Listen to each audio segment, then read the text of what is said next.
Hello student, welcome to back my YouTube channel amazing classes. Student कैसे हैं आप लोग? आई होप सब मस्त होंगे, अच्छे होंगे। और जो आप लोग की अगले साल की जो तैयारी है बोर्ड एग्जाम की, तैयारी अच्छे से करेंगे। अगर आप क्लास 10th के या 12th के स्टूडेंट हैं बाबू, अगर आप भी 2026 में बोर्ड एग्जाम देने वाले हैं तो आप लोग के लिए सबसे इंपॉर्टेंट है कि हिंदी की जो तैयारी करना कैसे होता है। ठीक है जी, हिंदी की जो तैयारी करना बाबू, यानी कि देखिए आज की इस वीडियो में हम देखने वाले हैं कि आप लोग के लिए हिंदी की तैयारी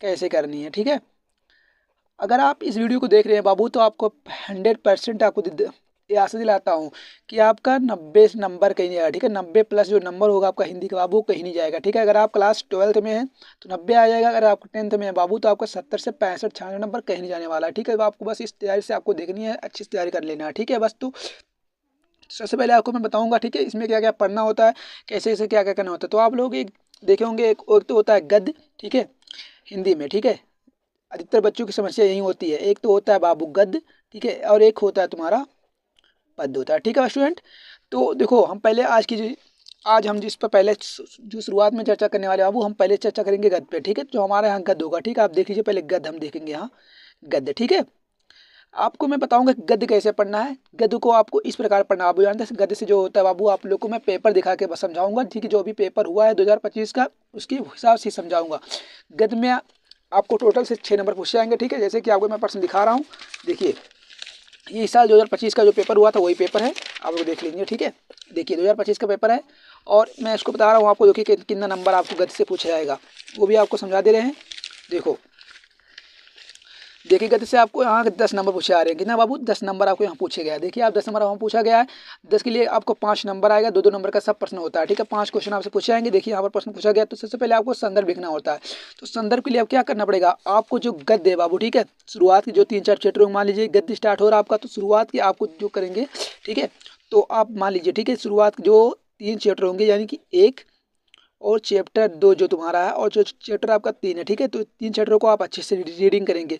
अगर आपके पास टाइम मिल रहा है, जिस दिन भी आप हिंदी शेड्यूल बनाएंगे, ठीक है, हिंदी पढ़ने का, उस दिन आप इस 3 चैप्टरों को बार बार रिवीजन करेंगे। ठीक है, बस आपको केवल रीडिंग करनी है, ताकि क्या होगा कि आप इनके जो लेखक हैं उनका नाम जान जाएं। ठीक है, लेखक का नाम जान पाएंगे बाबू तभी आप पहला क्वेश्चन है कि तभी आप पहला 2 नंबर का क्वेश्चन सॉल्व करेंगे। यानी कि गद्य से बाबू आपका 10 नंबर आएगा। 10 नंबर में आपके लिए 5 क्वेश्चन पूछे जाएंगे। ठीक है, 5 क्वेश्चन होगा और सब प्रत्येक के लिए कितना कितना होगा बाबू, जो प्रत्येक होगा वो 2 2 नंबर का होगा। ठीक है स्टूडेंट, 2 2 नंबर का प्रश्न प्रश्न पूछे जाएंगे आपसे स्टूडेंट। ठीक है, 2 2 नंबर का, यानी कि आप क्या समझ रहे हैं यहाँ की 2 2 नंबर का प्रश्न आपका जो पहला प्रश्न होगा, देखिए यहाँ से वो आपको कहेगा लेखक का शीर्षक या लेखक का नाम लिखना पड़ेगा। ठीक है, या तो इस लेखक का आपको बाबू नाम लिखना पड़ेगा, लेखक का शीर्षक जानते हैं, शीर्षक ही हो संदर्भ होता है बाबू। तो संदर्भ आप जानते हैं कैसा, संदर्भ में आप क्या लिख देंगे। ठीक है, संदर्भ में आप लिखेंगे यहाँ, ठीक है, संदर्भ में पता होना चाहिए आपको संदर्भ में कैसे लिखा जाता है। ठीक है, संदर्भ में आपको क्या लिखना होता है कि लेखक का नाम किस पाठ से लिया गया। ठीक है, तो आप वो सब लिख देंगे। तो उसके लिए आपको क्या करना पड़ेगा, जो मैंने यहाँ पर आपको बताया। ठीक है, यानी कि शुरुआत जो 1 2 3 चैप्टर हैं वो आपको बार बार रीडिंग करने पड़ेंगे। ठीक है, रीडिंग करेंगे तभी आप लेखक का नाम जान पाएंगे, और लेखक का नाम जान पाएंगे बाबू तभी आप संदर्भ लिख सकते हैं। अभी तभी आपका यहाँ से 2 नंबर कंप्लीट होगा। ठीक है, तो इस तरह आपका जो पहला क्वेश्चन यानी कि पहला क्वेश्चन है वो आपका 2 नंबर कंप्लीट हो गया। जो अगला जो आपको क्वेश्चन पूछेगा वो क्या कहेगा कि रेखांकित अंश की व्याख्या क्या होती है। ठीक है, तो ये इंपॉर्टेंट, यहाँ बहुत से स्टूडेंट फंस जाते हैं। ठीक है, स्टूडेंट बहुत से फंस जाते हैं बाबू। क्या करना होता है कि 2 3 लाइन में आप गद्य पहले अच्छे से पढ़ेंगे। ठीक है, जैसे कि आप पेपर देने जाएंगे अगले साल 2026 में, तो आप पहले गद्य को इसे पढ़ लेंगे अच्छे से। गद्य को पढ़ने के बाद क्या होगा कि शुरुआत की 2 लाइन बीच से अंडरलाइनिंग किए होंगे, जैसे कि यहाँ पर आपको देख किया गया। ठीक है, पृथ्वी माता है और जन सच्चे अर्थों में पृथ्वी के पुत्र हैं, बस तो यही कहा गया है कि रेखांकित अंश की व्याख्या करना है। तो आपको क्या करना होता है स्टूडेंट की, बहुत से स्टूडेंट होते हैं ना कि मतलब क्या करते हैं कि इस पूरे का व्याख्या कर देते हैं। तो अगर आप ये सोच रहे हैं कि मैं पूरे की व्याख्या कर दूं और पूरे से 2 4 10 8 लाइन लिख दूं, ठीक, तो आपको नंबर उतना ही मिलेगा। ठीक है, जितना नंबर आपको बताया गया नंबर 2 ही मिलेगी। ये मत सोचिए कि मतलब अगर आप 2 पेज देख रहे हैं तो नंबर आपका बढ़ जाएगा, इससे कोई बात नहीं हो। ठीक है, बस नंबर आपको पूरा ही उतना मिलेगा। तो हम अपना टाइम वेस्ट क्यों करेंगे, हमें केवल इसी का करना है। पृथ्वी माता है और जन जन जो है बाबू सच्चे अर्थों में उनकी पृथ्वी के पुत्र हैं, बस हमें आपको यही लिखना है। अगर आप इसकी जो व्याख्या है, अगर आप इसकी व्याख्या 2 से 3 लाइन में कर दे रहे हैं स्टूडेंट, तभी आपका इनफ है। ठीक है, उतना आपके लिए 2 नंबर काफ़ी मिल जाएगा। 2 नंबर उतना बहुत हो गया।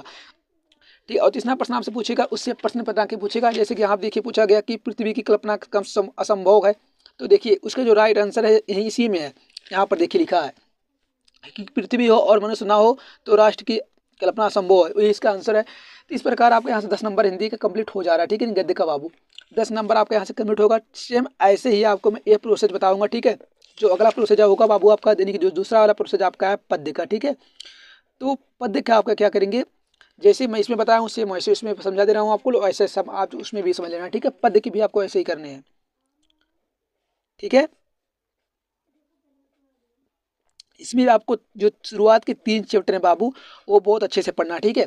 अगर आपके पास देखिए, अगर यहाँ से आपकी तैयारी कैसे करेंगे इस तीनों चैप्टर की, तो आपके जो अध्यापक नोट्स बनवाएंगे नोट्स से पढ़ना है। अगर आप नोट्स स्कूल नहीं जा रहे हैं, नोट्स नहीं है आपके पास, तो आपको लोग को क्वेश्चन विद्या बैंक का सहारा लेना है, ठीक है। उनसे आप इनअप करके इस वीडियो को आप पढ़ सकते हैं, अच्छे से तैयारी हो जाएगी। और मैं तो हूँ ही तैयारी कराऊंगा पूरी की, वादा करता हूँ आपसे। इस 3 चैप्टर को घुला कर आपको पिला दूंगा बाबू, 3 चैप्टर आपको घोल कर पिला दूंगा। इस 3 चैप्टर का व्याख्या अगर आ गया तो आप उड़ा के आएंगे, ठीक है। शुरुआत में 3 चैप्टर की व्याख्या आते ही, हर साल ऐसा ही हुआ है, शुरुआत के 3 चैप्टर आएंगे ही आएंगे।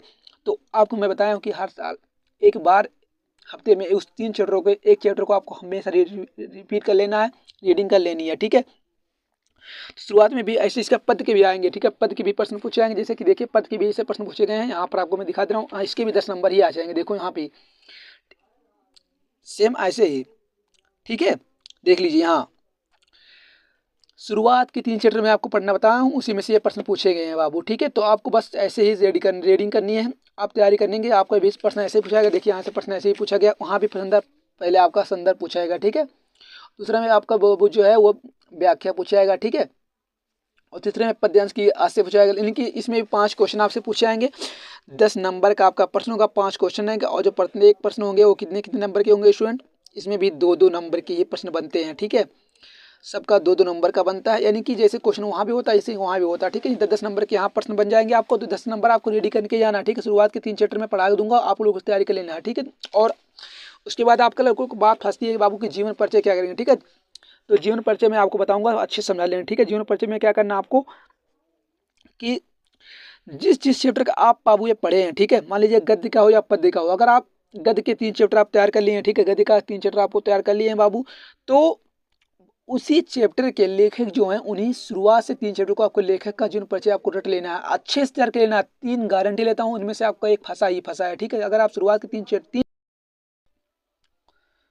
तो आपको जीवन परिचय में क्या करना होता है कि जो आप यहाँ गद्य रेडी किए हैं, 3 रीडिंग किए हैं, उन्हीं में से आपको एक ही लेकर सीरियल से आपको तीनों रट लेना है, तैयार कर लेना है। उसमें से एक आपका फंसा ही फंसा है। जैसे मैं आपको दिखा दूंगा, पहले आप जो ऑप्शन आया था, ठीक है, देख लीजिए। तीनों का मैं ऑप्शन दिखा रहा हूँ किस तरह से आपसे प्रश्न पूछे जाएंगे, और 5 नंबर के प्रश्न पूछे जाते हैं, ठीक है। जीवन परिचय के 5 प्रश्न पूछे जाएंगे,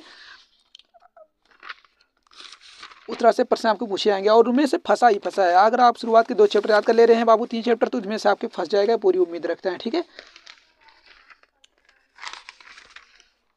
ठीक है, तो मैं आपको दिखा रहा हूँ, ठीक है। आप यहाँ देख सकते हैं 5 नंबर का प्रश्न आपसे पूछा गया है, और जो मैं आप शुरुआत से बताया था, नहीं आप अगर 3 चैप्टर रीडिंग कर ले रहे हैं, देखिए यहाँ वादेश्वर अग्रवाल भी आए हैं और हजारी प्रसाद द्विवेदी भी आए हैं, यानी कि दोनों लोग आ गए हैं। अगर आप शुरुआत के 3 चैप्टर आप यहाँ जिस तरह से मैं पता हूँ उस पैटर्न से अगर आप पढ़ रहे हैं, तो आपको दोनों फंस जा रहा है, उनमें से आप एक अच्छे से कर लेंगे और तैयारी आपकी हो जाएगी, ठीक है। और लेकिन क्या होता है कि इनके जीवन परिचय लिखने से पहले आपको क्या करना है बाबू, एक इंपॉर्टेंट बात बता रहा हूँ जो आपको नंबर दिलाएगा, ठीक है। एग्जामिनर आपको बहुत अच्छा नंबर देगा। जीवन परिचय जो होगा, इनका जन्म होगा, ठीक है, उसको आप एक बॉक्स में लिखेंगे, ठीक है। एक बॉक्स में आपको पैक करना होता है, ठीक है। इस एक बॉक्स में, अब बॉक्स को कॉपी के बीच में बना सकते हैं या साइड में बना सकते हैं, बात सेम रहेगी, ठीक है। तो इसमें क्या लिखना आपको, उनका जो जीवन परिचय शॉर्ट फॉर्म है, यानी कि नाम, स्थान, जन्म, उनकी जो प्रारंभिक शिक्षा हुई कहाँ हुई, इनके पापा का नाम क्या था, उनकी मम्मी का नाम क्या था, तो वो आप लिख सकते हैं, ठीक है। अगर आप मान लीजिए उन्हें कोई पुरस्कार मिला है, जैसे कि पद्म भूषण पुरस्कार हो गया या शिमला पुरस्कार हो गया, तो इस पुरस्कार को आप भी इस बॉक्स में आप ऐड करेंगे। उससे क्या होता है, एग्जामिनर आपकी जो आप यहाँ बीच में लिखेंगे, ठीक है, उसमें ध्यान न देकर सीधा आपको वहाँ देख लेता है। अगर आप आपके यहाँ सही है तो मान लीजिए, अगर आपके यहाँ सही लिखें तो वो भी नंबर पूरा मिल जाता है। ये काम आपको दोनों करना है, चाहे आप 10th में हो 12th में हो, मैटर नहीं करता, ठीक है। आप लोग को दोनों के लिए काम करना ही करना है, इंपॉर्टेंट है ये काम, ठीक है। तो देखो शुरुआती के लिए मैं आपको बता दूंगा, अच्छे से ये आपको तैयार कर लेना है। यानी कि देखिए आपका 3 अगर आप तैयार करते हैं दोनों में से, यानी कि आपका ये भी फंस गया, ये भी फंस गया, यानी कि आप तैयार करते हैं 3 में से आपका 2 फंसा ही बाबू, ठीक है। इस प्रकार से आप 3 रीडिंग करेंगे तो 2 में से एक फंस जाएगा, वो आप करके आएंगे, वो आपका 5 नंबर जो है वो कहीं नहीं जाएगा। और देखिए फिर पूछता है साहित्यिक परिचय। साहित्यिक परिचय कैसे लिखना होता है मैं आपको बता दूंगा, मैं लिख कर बता दूंगा, ठीक है। और किनका किनका लिखना है, किसका पढ़ना है 100%, किसका 100% किनका साहित्यिक परिचय पूछता है बोर्ड में, वो भी एकदम पक्ष बता दूंगा, आपको पढ़ा दूंगा, वही आएगा, ये मेरी पूरी गारंटी है, उम्मीद है। बस आप अपने साथ चेहरे पर स्माइल रखेंगे, पूरी साल अच्छी से तैयारी करेंगे, ठीक है। 2026 का टॉपर बनाकर ही आपको छोड़ूंगा, ठीक है, ये मेरी पूरी उम्मीद है। बस आप लोग इस वीडियो के हिसाब से पढ़ते रहना, ठीक है। तो देखो इसी तरह से आपको पद भी पढ़ना है, मैं पद को भी आपको दिखा दे रहा हूँ। जिस तरह से मैंने गद्य बताया था, अगर आप पद का भी 3 पढ़ रहे हैं तो देखिए पद का भी प्रश्न ऐसे ही पूछा गया, ठीक है। पहला चैप्टर अयोध्या सिंह उपाध्याय जी हैं, यह याद रखना, ठीक है। आप सिलेबस में उठा के देखेंगे, पहला चैप्टर आपका अयोध्या सिंह उपाध्याय जी का है, देखिए यहाँ पर फंसा हुआ है। जयशंकर प्रसाद दूसरा चैप्टर है, दूसरा जयशंकर प्रसाद यहाँ भी फंसे, यानी कि वही कह रहा हूँ, अगर आप 3 चैप्टर बाबू पढ़ ले रहे हैं, शुरू से रीडिंग कर ले रहे हैं, अच्छे से पढ़ाई कर ले रहे हैं, तो आपको व्याख्या तो हो जाएगा, 5 नंबर आपका बनेगा, 10 नंबर बनेगा ही बनेगा। यहाँ से आपका ये साहित्यिक परिचय भी बन जाएगा, पद का भी, ठीक है, यानी कि 5 नंबर आपका यहाँ से पद का भी कंप्लीट हो जाएगा, यानी कि साहित्यिक परिचय के लिए बाबू, ठीक है। तो पूरा उम्मीद रख दूंगा, ठीक है, तैयारी पूरी एकदम बेटर रहेगी, इससे बाहर भी 1% नहीं जाने दूंगा, ठीक है। तो तैयारी आपको यहीं से करनी है, शुरुआती आपको ऐसे बनाए जाएंगे, और आपको क्या पढ़ना होता है मैं आपको पूरी बता दूंगा, ठीक है। और जो तैयारी आपकी हो गई, मैं संस्कृत हो गए और काव्य खंड के हो गए, वो मैं अगली वीडियो में आपको बताऊंगा, ठीक है, और समझा भी दूंगा अच्छे से, ठीक है। तो शुरुआती आपको ऐसे ही करनी है। और देखिए मैं आपको क्या बताना चाहता हूँ कि अगर आप 26 में पेपर देने वाले हैं, ठीक है, 26 में पेपर देने वाले हैं, तो एग्जाम की जो तैयारी है बाबू अभी से करना पड़ेगा, ठीक है। अगर आप 2026 में पेपर देने वाले हैं तो एग्जाम की जो तैयारी है आपको अभी से करनी है, आपको शेड्यूल बनाना है, ठीक है। एक शेड्यूल शॉर्ट सा फॉर्म में आपको शेड्यूल बनाना है कि हमें क्या पढ़ना है, ठीक है। आपको मैं बता दे रहा हूँ कि अगर आप पढ़ाई अपनी आप अप्रैल शुरू कर रहे हैं, अगर आपकी विद्यालय में मान लीजिए, ठीक है, स्कूल में आपको पढ़ाई कब शुरू होगी, ठीक है, देखिए ये आपको मान लीजिए मंथ अप्रैल होगा, ठीक है। अप्रैल से अगर आप स्टार्ट कर रहे हैं पढ़ना, ठीक है, 26 के पेपर के लिए, ठीक है, 2026 के लिए, तो आपको बस ये छोटा सा फॉर्म बॉक्स है, आपके लिए लाइफ चेंज कर सकता है, मेरी उम्मीद है, ठीक है।